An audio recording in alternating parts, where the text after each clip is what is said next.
ओम ध्याये सदा सविद्रमण्डलमध्यवर्ती नारायणा सरसिजा सनसन्नभिष्टि केयूरवाङ्मकरकुण्डलवाङ्किरीटी हारये हिरण्यमयवपुर्धृतशङ्खचक्र। नमस्कार, स्वागत है आपका आचार्य वाणी में। मैं आचार्य विक्रमादित्य आपके साथ। आज की राशि का जो हम वर्णन करने जा रहे हैं वो तुला राशि। तुला राशि पर सूर्य का प्रभाव। देखिए, आपकी राशि के बिल्कुल सामने आकर सूर्य का पदार्पण 13 अप्रैल से लेकर 14 जून तक रहने वाला है। और ये सूर्य जब सामने आ जाते हैं, किसी भी राशि के सामने सप्तम भाव में आते हैं, उच्च के हो जाते हैं, तो अपना पूरा वर्चस्व स्थापित कर देते हैं। और ऐसे में सूर्य तो पूरे विश्व के प्रत्यक्ष देवता ही हैं। इस संसार को का क्रम सूर्य के कारण ही चल रहा है। सूर्य के इर्द गिर्द ही पूरा हमारा सौरमंडल घूमता है। और ऐसे में सूर्य का ये पदार्पण जो है बहुत ही आपके लिए महत्वपूर्ण रहने वाला है। ध्यान रखना पड़ेगा। आपके तेज के आगे बहुत सारे लोग रुक नहीं पाएंगे। अननेसेसरी के लोग आपसे ईर्ष्या कर सकते हैं, इस बात का ध्यान रखना है आपको। ये योग बड़ा विशेष योग बनकर तैयार हुआ है आपके लिए। ऐसे में खासतौर पे ध्यान रखना पड़ेगा सूर्य का आपको। ये सूर्य जो है अननेसेसरी की एंजाइटी बढ़ाएंगे आपके लिए खासतौर पे। और आप अपनी बात लगे लोगों को इम्प्लीमेंट करने की कोशिश करोगे तो फिर क्लैश बढ़ सकता है। इस बात का आपको ध्यान रखना पड़ेगा। आपके घर वाले ही आपसे थोड़े परेशान हो सकते हैं, आपके बिल्कुल सन्निकट करने वाले, आपके परिवार के लोग, तो ये आपसे अननेसेसरी थोड़े से परेशान भी आ सकते हैं। तो इसको ध्यान रखते हुए कार्य करने की ज़रूरत है। अननेसेसरी की टेंशन दे सकता है, एंजाइटी दे सकता है, क्योंकि आपने अपने शौर्य के अनुसार से कार्य करना है। सूर्य उच्च के होकर यहाँ पदार्पण कर रहे हैं। समस्या क्या है? समस्या ये है कि इस वक्त बाकी सब ग्रहों का योगायोग चल रहा है। जो तुला राशि वालों के लिए मंगल महाराज, आपकी राशि के सप्तम भाव के स्वामी कौन से हुए? मंगल हुए। और वो कमजोर अवस्था में जाके आपके जो कार्यों को पूर्ण करने वाले भाव में बैठे हुए हैं। तो ऐसे में थोड़ा ध्यान रखना पड़ेगा आपको, खासतौर पे उपाय करना पड़ेगा। तो ऐसे में सबसे पहला तो सूर्य को जल देने पति। जैसे सूर्य का जो प्रभाव है, जैसे कहा जाता है आदिकाल में जब सूर्य का प्रभाव बहुत तेज हो गया था, उसको शमन करने के लिए भगवान ने विश्वकर्मा को आज्ञा की थी, सूर्य का प्रकाश थोड़ा कम करो, थोड़ी खुदाई करो। तो कहा जाता है जब उन्होंने खुदाई करी तो उसके बाद ही अर्घ देने की परंपरा बनी। उस खुदाई से जो भगवान को त्रास हुआ, उसको भगवान सूर्य को त्रास को हरने के लिए भगवान ने बताया कि अर्घ दिया करो। तो ऐसे में सूर्य का प्रभाव बहुत ज़्यादा पॉजिटिव, बहुत ज़्यादा प्रभावशाली आपके ऊपर होने जा रहा है तुला राशि वालों। ये एक महीना आप अननेसेसरी गुस्सा बहुत ज़्यादा करेंगे, चीज़ों को बहुत तेज़ी से करने का प्रयास करेंगे। ताकत है नहीं, क्योंकि आपके जो सप्तम भाव का मालिक है वो कमज़ोर अवस्था में, नीच की अवस्था में बैठा हुआ है, कार्य को पूर्ण नहीं होने देगा। ऐसे में फिर गुस्सा आएगा, एंजाइटी बढ़ेगी, वरीज बढ़ेंगे, तो फिर वो कहीं ना कहीं अपने आप को ही खाने के योग बनाएगा। कारण एक और भी है कि सूर्य इस बार जो है राजा हैं, और राजा हैं बहुत अच्छी बात है, कीर्ति बढ़ाएंगे, लेकिन मंत्री भी खुद हैं। यानी मंत्रणा भी खुद से ही करेंगे, अपने ही करेंगे, और जो सोचेंगे उसको इम्प्लीमेंट कराएंगे। जो विश्व में हो रहा है इस वक्त, अमेरिका ने सोचा कि यही करेंगे, टैक्स बढ़ाएंगे, पूरे भारत पूरे विश्व में सब लोगों ने उनके साथ में द्वंद्वात्मक स्थिति उत्पन्न कर दी। तो यही तुला राशि वालों के लिए एक महीने खेल चल सकता है। तो ध्यान रखते हुए कार्य करें। ठीक कैसे करना है इसको? ठीक करने के लिए भगवान को नित्यपति सबसे पहले तो अर्घ दें। थोड़ा एक लोटे में थोड़ा जल लेकर, थोड़ा सा एक सुगंधित पुष्प लेकर, और साथ में कोशिश करें थोड़ी रूली लेकर भगवान सूर्य को अर्घ दिया करें नित्यपति सूर्य उदय होने के टाइम पर। सूर्य अर्घ देने का तरीका है वो भी हम आपको बताएंगे। ऐसा नहीं कि अर्घ दे दिया और उसका जल आपके पैरों पे पड़े, तो फिर वो अर्घ अनिष्टकारी हो जाता है। सूर्य को जल पूरी तरह से प्रॉपरली, जब उदित हो रहे सामने सूर्य हो, बिल्कुल उदित होते सूर्य को जल देने की व्यवस्था शास्त्र में रहती है, उसी प्रकार से देना चाहिए। साथ साथ क्या करना है आपको विशेष तौर पर नमक का दान करने का प्रयास करें। किसी भी धर्म स्थल पर जाकर मंदिर, भंडारे, यज्ञ इत्यादि में जहाँ चल रहा हो वहाँ नमक का दान करने का प्रयास करें। नमक के द्वारा भी सूर्य को अर्घ दे सकते हैं, वो भी अच्छा रहेगा आपके लिए। इसके साथ साथ गौ सेवा सबसे श्रेष्ठ कार्य है आपके लिए। आपकी राशि के दृष्टिकोण से इस वक्त आपकी यदि हम बात करें तो आपके लिए सबसे अच्छा ये रहेगा, कहीं भी काली गाय दिखाई दी जाए ना, तो काली गाय को कभी एक रोटी अवश्य रोज खिला दीजिए। ये सूर्य की अननेसेसरी जो की वरीज हैं, चिंताएं हैं, एंजाइटी है, गुस्सा है, उन सबसे बढ़िया श्रेष्ठ तौर पर आपके लिए कष्ट को निवारण करने का योग देगा। नहीं तो ये सूर्य यहाँ पर बैठे हुए आपके परिवार में जो शादीशुदा लोग हैं उनके जीवन साथी के लिए कष्ट देने के योग बना देगा। तो तुला राशि वालों खासतौर पर सावधानी के साथ ये उपाय करने की ज़रूरत है। इस वक्त मंगल आपके बड़े कमज़ोर अवस्था में है।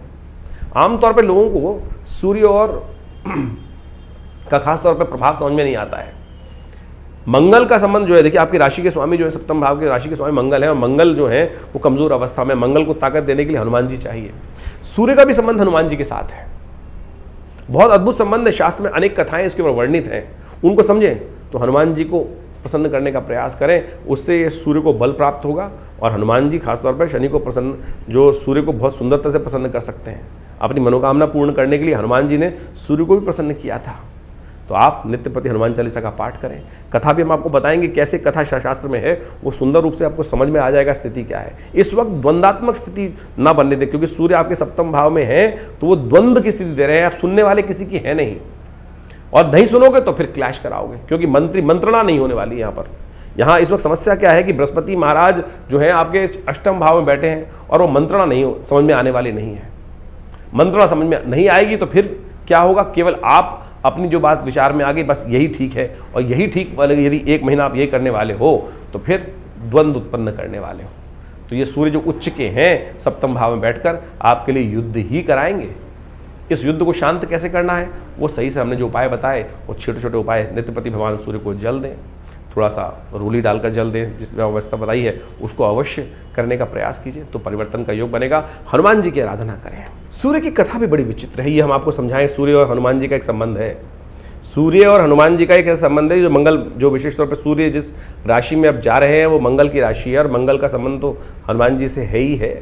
तो खास तौर पर ये संबंध आमतौर पे इस जो मेष राशि का संबंध होता है उसके इष्ट हनुमान जी माने जाते हैं, और वहीं सूर्य पदार्पण कर रहे हैं। एक बड़ी विचित्र कथा मिलती है हनुमान जी की। एक बड़ी कथा आपने सुनी होगी कि बाल्यकाल में हनुमान जी ने सुबह सुबह जब सूर्य को उदित होते हुए देखा तो उनको लगा कि वो क्या है, कोई फल है, और हनुमान जी ने कूद लगा दी उनको ग्रहण करने के लिए। और जैसे ही उसको खा भी लिया तो कहा जाता है कि समस्त विश्व में सूर्य का प्रकाश लोप हो गया, और ऐसे में कहा जाता है कि इंद्र उपस्थित हुए। इंद्र ने हनुमान जी में प्रहार भी किया वज्र से, जिसके कारण से उनकी कथा विचित्र चलती है। तो कहा जाता है कि इस प्रकार की कथा जो है वो वास्तविक तौर पे इसका प्रमाण कुछ और शास्त्रों में कई जगह वर्णित किया गया है।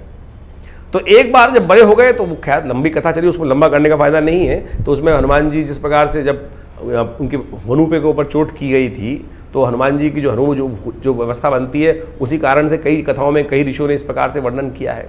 फिर जब जिस प्रकार से कहा जाता है पूरे विश्व में वायुदेव को पता चला कि इंद्र ने इस प्रकार से प्रहार कर दिया, तो उन्होंने वायु का प्रकोप रोक दिया था, और उसके बाद फिर हनुमान जी को पुनः आशीर्वाद देकर पूर्वत किया गया इंद्र के द्वारा, और फिर इसी प्रकार कथा चलती रही। लेकिन एक बार जब हनुमान जी बड़े हो गए, तब कहा जाता है कि हनुमान जी स्वयं भगवान सूर्य के पास पहुंचे कि हम आपसे शिष्यत्व ग्रहण करना चाहते हैं।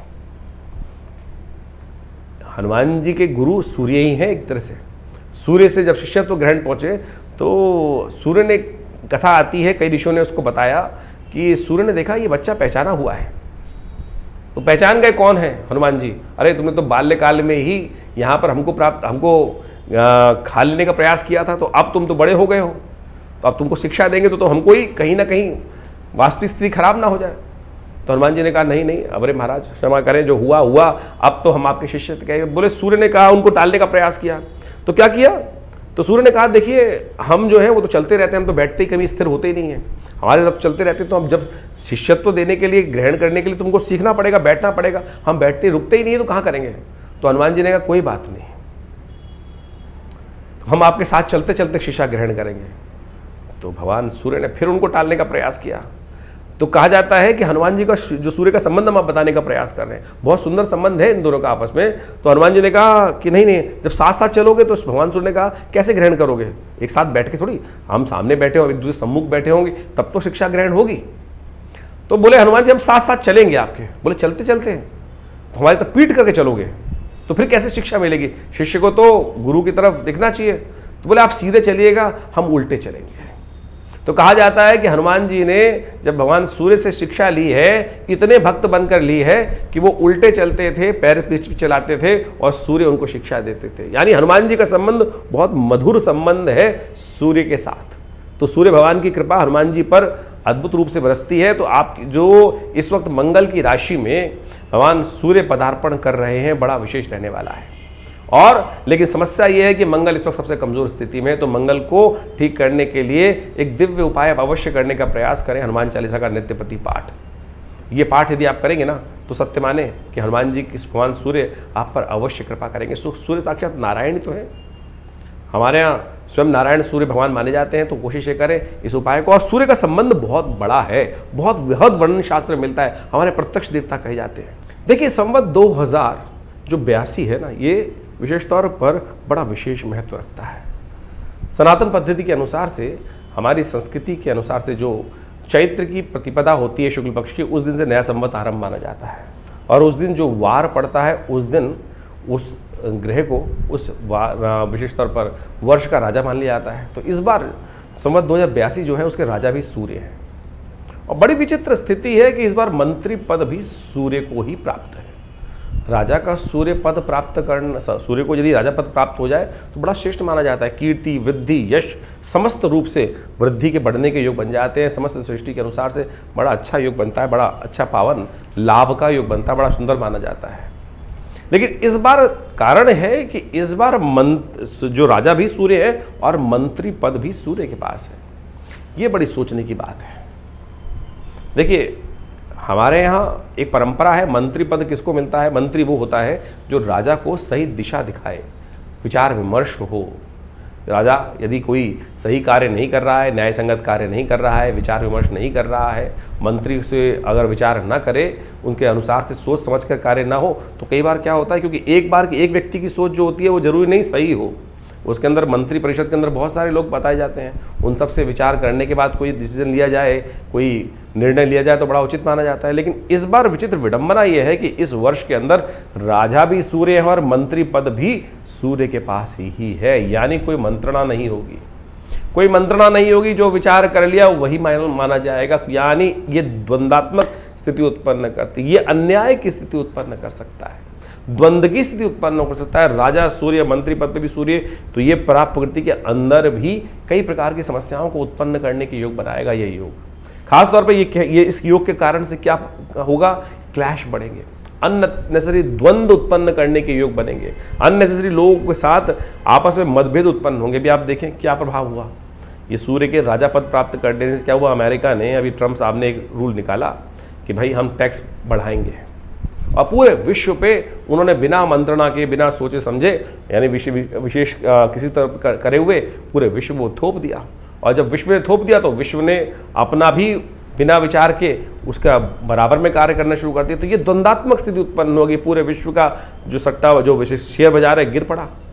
तो क्या प्रभाव था, ये इस प्रकार के द्वंद्वात्मक स्थिति, यानी जो जो अपने आप को राजा बनकर बैठे हुए हैं वो ऐसी स्थिति में आ जाएंगे, बिना विचार के किस प्रकार के योग बनाएंगे। और सूर्य राजा होने के कारण से पूरे विश्व में, मंत्री पद भी सूर्य के होने के कारण से पूरे विश्व में गर्मी का भयावह स्थिति पूरे विश्व को पड़ने वाला है। और साथ साथ ऐसे में ग्रह योग को प्रभाव समझ लें कि सूर्य जो राशि परिवर्तन करने का योग बना रहे हैं, सूर्य किस में चल रहे थे, मीन राशि में इससे पहले चल रहे थे, और मीन राशि से निकलकर सूर्य जो है वो आ रहे हैं अब उच्च की राशि में, मंगल की राशि में आ रहे हैं।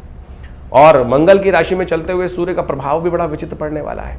ऐसे में समझें कि जो सूर्य थे वो विशेष तौर पर शनि, राहु, शुक्र, बुध इत्यादि इन सबके साथ युक्ति होकर, दो पाप ग्रहों के साथ वहां युक्ति बनाकर बैठे हुए थे। और वहां सूर्य का प्रभाव बड़ा क्षीण था, ग्रहण जो पड़ा, आप समझें क्या स्थिति थी।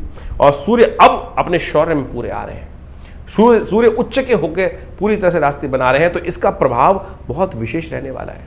सूर्य हमारे इस जगत के पिता माने जाते हैं। सूर्य विशेष तौर पर हमारी राशि के दृष्टिकोण से देखा जाए तो वैसे ही वो राजा पद प्राप्त करते हैं। और सूर्य प्रत्यक्ष देवता माने जाते हैं हमारे यहाँ।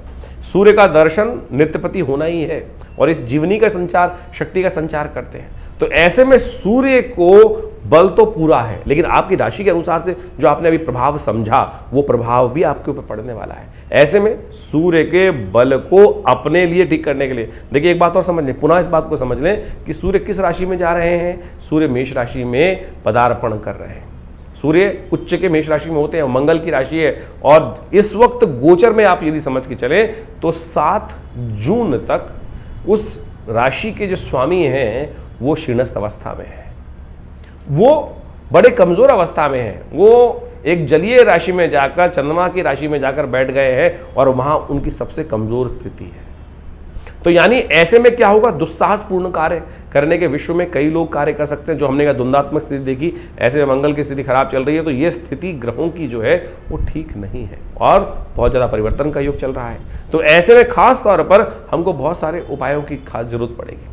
ऐसे में बहुत बुद्धिमानी के हिसाब से आपके ग्रह जिस प्रकार का प्रभाव आपके ऊपर उत्पन्न करते दिखाई दे रहे हैं, ज्योतिष के दृष्टिकोण से ये सब चीज़ें बहुत महत्व रखती हैं।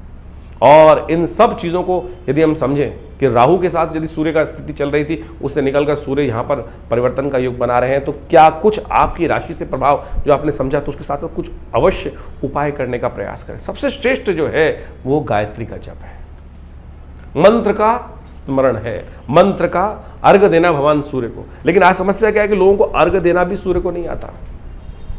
इसके ऊपर वर्ल्ड में, विश्व में अनेक रिसर्च होनी अब शुरू हुई।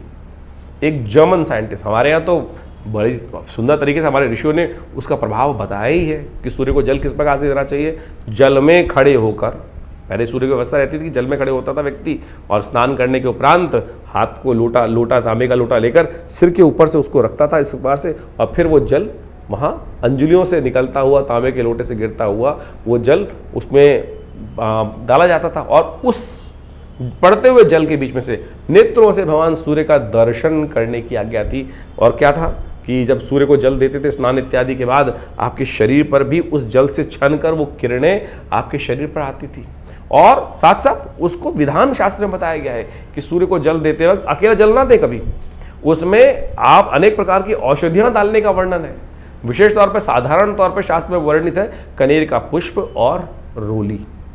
कहा जाता है कि विश्वकर्मा जब अनादिकाल में सूर्य के प्रकाश को कम करने के लिए उसको खोदना आरंभ किए, तो उस खोदने से जो सूर्य को जो पीड़ा हुई, उस पीड़े को शमन करने के लिए जो कनेर का पुष्प औषधि के रूप में और हल्दी से बनी हुई रोली जो होती है, हल्दी में नींबू डाल देंगे तो रोली बन जाएगी, और उसको उसमें औषधि के रूप में डाल दी, जिससे उनका ताप कम हो, उनका जो खोदने से पीड़ा हुई वो कम हो, इसलिए ये विधि बनाई गई। लेकिन वास्तविक तौर पर सूर्य को जल केवल अर्घ जो है वो केवल जल से नहीं देना चाहिए। विभिन्न मंत्रों का उपयोग, जैसे यही सूर्य सहस्त्रांश तेजो राशि जगतपते अनुकंपाय मां भक्ता गणरम दिवाकर, ये भारतीय संस्कृति की परम सुंदर स्थिति है कि हमारे यहाँ जो परिपाटियां बनाई गई उनका कहीं ना कहीं वैज्ञानिक विश्लेषण, और एक जर्मन साइंटिस्ट ने हमारे यहाँ तो ये बद्दी बना दी, इसका वैज्ञानिक विश्लेषण तो उपस्थित है, लेकिन हमारे यहाँ संत महात्माओं की बात सुनता कौन है? उनकी बात तो कपोल कल्पित कल्पना के रूप में कर दी जाती। लेकिन जर्मन के साइंटिस्ट ने बहुत वर्ष पहले हेल्थ मैगजीन में एक आर्टिकल छापा कि जो हिंदुस्तान के अंदर, भारत के अंदर जो जल देने की सूर्य की परंपरा है वो प्योरली साइंटिफिक है, और उसके जब सिर पे से ऊपर से जल पड़ता है तो उसमें से एक प्रकाश की विशेष पराबैंगनी किरणें जो होती हैं वो आपके शरीर पर पड़ती हैं, और वो शरीर के अंदर जब आप स्नान करके आते हैं तो शरीर वहाँ होता है, तो उसमें वो जो किरणें हैं आपके शरीर पर हेल्थ को एक पॉजिटिव जो प्रभाव उत्पन्न करने का सुंदर रास्ता बनाती हैं। तो सोचे कितना सुंदर वैज्ञानिक विश्लेषण उसका अनादिकाल से भारतीय संस्कृति के ऋषि मुनियों ने सोच समझ के उपस्थित किया, और उनके विभिन्न मंत्र, विभिन्न स्तोत्र, जो आदित्य हृदय स्तोत्र इत्यादि है, उनका मंत्र है ओम घृणी सूर्य आदित्याय नमः। तो इस मंत्र का उच्चारण कर सकते हैं। हर महीने के हिसाब से सूर्य के अलग अलग मंत्र हैं, भानवे नमः, दिवाकराय नमः, जो भास्कराय नमः। इन सब मंत्रों का उपयोग जो शास्त्र में वर्णित है बहुत बड़े सुंदर तरीके से। मंत्र तो एक ऐसी चीज़ है जो आप शब्द की वाइब्रेशन से बहुत सारे सिस्टम को हीलिंग, बहुत सारे नेगेटिव प्रभाव को दूर करने का रास्ता बना सकता है। तो आपको इन सब सिद्धांतों को समझते हुए कार्य करने का प्रयास करना चाहिए। खैर, सूर्य को ठीक करने के लिए जो अनेक उपाय शास्त्र में वर्णित है, इस बार तो एक सुंदर योग और बना है कि इस बार जो जैसा सूर्य का परिवर्तन का योग चल रहा है वो विशेष तौर पर वैशाख की प्रतिपदा को दिन हो रहा है। वैशाख का मास वैसे ही बहुत सुंदर माना जाता है। वैशाख का मास वो मास है जिसको भगवान कृष्ण ने अपना नाम स्वयं दिया। हमारे शास्त्रों के अंदर, पुराणों के अंदर जैसे कार्तिक का महात्म्य है, उसी प्रकार से वैशाख का महात्म्य भी बहुत अद्भुत रूप से बताया गया है। हमारे यहाँ कहा जाता है कि इस वैशाख के महीने का नाम जो है भगवान कृष्ण ने अपने नाम पे दिया, माधव मास कहा जाता है इसको। और इस मास में कहा जाता है कि जल का दान, क्योंकि गर्मी पड़नी आरंभ होती है, जल का दान करना बड़ा श्रेष्ठ माना जाता है। साथ साथ इस मास के अंदर कहा जाता है कि छाते का दान, सूती कपड़ों का दान, कलश का 2 कलश भरकर जल का दान, छाते का, कपड़े का, ये सब का दान करना बड़ा महत्व है। साथ में खरबूजा इत्यादि ये सब। और इस वैशाख महीने में अनेक पुण्य योग पड़ते हैं। इससे कैसे समझें? परशुराम जयंती, अक्षय तृतीया, भगवान के विष्णु के कई अवतारों का सुंदर योग बनता है ऐसे में, तो ये महीना अपने आप में बड़ा सुंदर योग लेकर आ रहा है, कष्ट को निवारण करने का योग लेकर आ रहा है। तो वैशाख पूर्णिमा के दिन ही कई ग्रहों का परिवर्तन का योग बन रहा है। वैशाख खासतौर पर जो प्रतिपदा जिस दिन आरंभ हो रही है, उस दिन रविवार के दिन ही ये परिवर्तन हो रहा है। रविवार के दिन हृदय नाम का योग बनता है, यदि संक्रांति बन जाए तो। ऐसे में इस सुंदर योग पर आप अवश्य गायत्री का यज्ञ करें। देखिए इस दिन क्या हो रहा है कि 13 तारीख को जब संक्रांति है तो उस दिन वैशाख की प्रतिपदा है, यानी वैशाख का महीना आरंभ हो रहा है। साथ साथ उस दिन रविवार है और संक्रांति का योग, शुक्र भी अपनी राशि में उस दिन उच्च के होकर मार्गी होने का योग बना रहे हैं। तो ये संपूर्ण रूप से बड़ा सुंदर मुहूर्त बन के तैयार है। ऐसे में हृदय नाम का योग ही अपने आप में ऐसा है, कहा जाता है समस्त ग्रहों के दोषों को हरने के लिए जब हृदय नाम का योग हो, यानी रविवार और संक्रांति का योग हो, तो ऐसे में गायत्री यज्ञ, नवग्रह शांति महायज्ञ, नवग्रह के मंत्रों का जब कर लिया जाए तो वो आपके बहुत सारे अनिष्टों को दूर कर देता है। पुण्य की कई गुना अधिक प्राप्ति करने के योग बन जाते हैं। तो कोशिश ये करें उस दिन गायत्री का जप करें, गायत्री का मंत्र जप करके सुंदर रूप से कष्टों को निवारण करने के योग बनाएं। जो आपकी राशि के अनुसार से हमने उपाय बताए हैं वो तो आप नित्यपति करें ही करें, वो तो आपके लिए बड़े श्रेष्ठ है उसके अनुसार से। लेकिन जनरल उपाय बहुत हैं। सबसे श्रेष्ठ जो है गेहूं का दान, मंदिर में कोशिश करें, भंडारे इत्यादि जहां चल रहे हो वहां नमक का दान करने का प्रयास करें। सूर्य को नित्यपति जल दें। भगवान सूर्य का मंत्र है ओम घृणे सूर्यादित्याय नमः, या जो मंत्र ओम भास्कराय नमः, दिवाकराय नमः, गायत्री का मंत्र मणिमंत्र स्मरण करते हुए आप अवश्य भगवान सूर्य को नित्यपति जल दें। और ये सब उपाय कर कर आप अपने अनिष्टों को दूर कर सकते हैं। और हमने इस बार तो विशेष तौर पर अपने कष्टों को निवारण करने के लिए सबसे और भी बहुत, इसके अलावा बहुत सारे लोग तो उनके रत्नों को धारण करने का शास्त्र में नियम बताया गया, उनके यंत्रों को अपने पास रखने के लिए सूर्य का यंत्र भी अद्भुत है अपने आप में। सूर्य का यंत्र सिद्ध करवा के, सूर्य के मंत्र से 6000 जप करवा के यदि आप रख लें किसी की व्यक्ति की कुंडली में, यदि सूर्य खराब है, या हाथ के अंदर भी आप समझ सकते हैं। जन्मपत्री में बहुत सारी चीज़ें अगर नहीं समझ में आ रही है किसी को, यदि हाथ के अंदर जो सूर्य का ये जो उंगली है, इसके अंदर ये जो तीर्थ है ये सूर्य तीर्थ माना जाता है। इस सूर्य तीर्थ में सूर्य की लाइन पड़ी हो तो ये अपने आप में पॉजिटिव ग्रहण माना जाता है। यदि सूर्य का जो पर्व है जो विशेष तौर पर है वो कहीं ना कहीं, जो इसको पर्वत बोला जाता है, वो कहीं ना हिला हुआ है तो सूर्य आपका नेगेटिव है। और सूर्य यदि नेगेटिव कुंडली में हो जाए तो कीर्ति के योग खत्म कर देता है, यश के योग खत्म कर देता है, कलंक लगाने के योग दे देता है। तो ऐसे में सूर्य को ठीक कैसे किया जाए, तो उनके उपाय है नित्यपति भगवान सूर्य का स्मरण, नित्यपति भगवान सूर्य का दर्शन, नित्यपति गायत्री का जप। अपने आप में इतने सुंदर उपाय हैं, यदि आप नित्यपति करें तो सूर्य का कैसे भी नेगेटिव प्रभाव हो वो दूर होने के अद्भुत योग बन जाएंगे। ये गोचर का प्रभाव है विशेष तौर पर सूर्य का, तो इसको अवश्य ठीक करने के लिए रास्ते बनाएं। और ये गोचर का प्रभाव तो है ही, साथ में अपनी जन्मपत्री को भी समझने का प्रयास करें।